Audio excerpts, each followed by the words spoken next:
hi everyone welcome to my channel मु तुमर टुकुना सार आज ये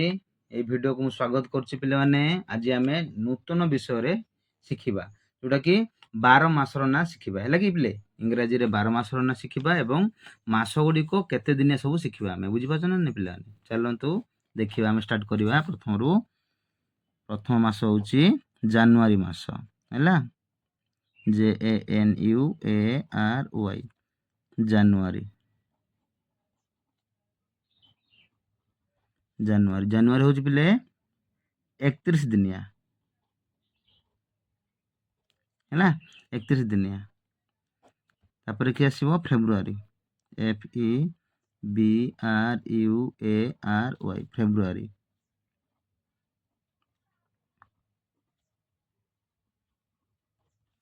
फेब्रुआरी हूँ पिले 28 दिनिया बा 29 दिनिया मधे होची है ना एटा 4 वर्ष को थरे 29 दिनिया हबो बुझि परछ तापर नेक्स्ट देखो पिले माने मार्च नै कि मार्च MARCH मार्च मार्च मार्च केते दिनिया पिले माने मार्च 31 दिनिया केते दिनिया पिले माने 31 दिनिया मास नै कि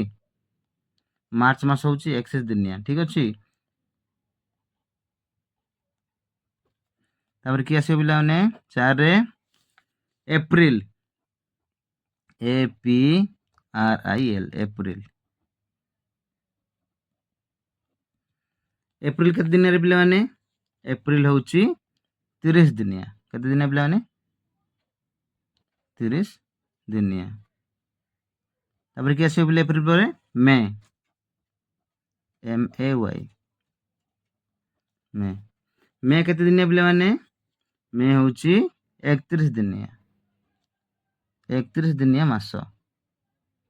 ना तापर कि आसे पिले मे परे जून JUN नै कि जून जून केते मास रे पिले 30 दिनिया तापर आसीबो के जुलाई JULY जुलाई जुलाई होची पिले 31 दिनिया बुझी पाछ ना नै 31 दिनिया मास सब हां जुलाई पर के आसी पिले अगस्त AUGUST अगस्त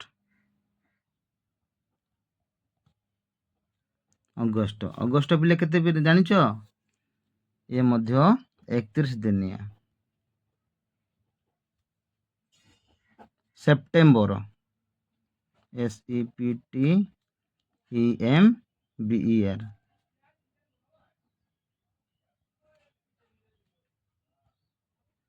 सेप्टेम्बर सेप्टेम्बर केते रे पिले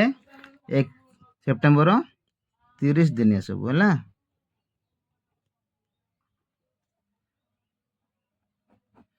अक्टोबर OCTOBER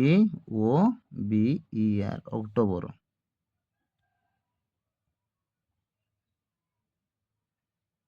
अक्टोबर अक्टोबर होची केते केते दिन पिला माने 31 दिनिया अक्टोबर तापर कि आसीबो 11 रे नवेम्बर NOVEMBER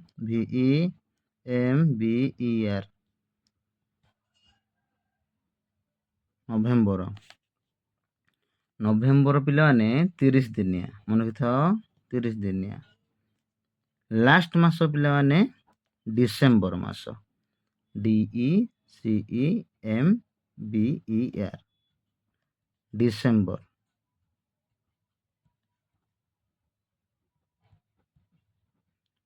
डिसेंबर मास पिले 31 दिनिया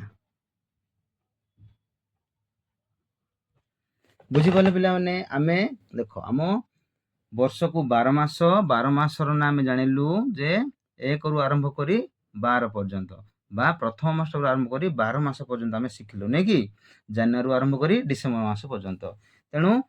को मास केते दिनिया मध्ये आमे सिखिलु एडा पिला माने मने रखिथिबो एडा आपनकर काम रे आसीबो आज पई एतिकी पिला माने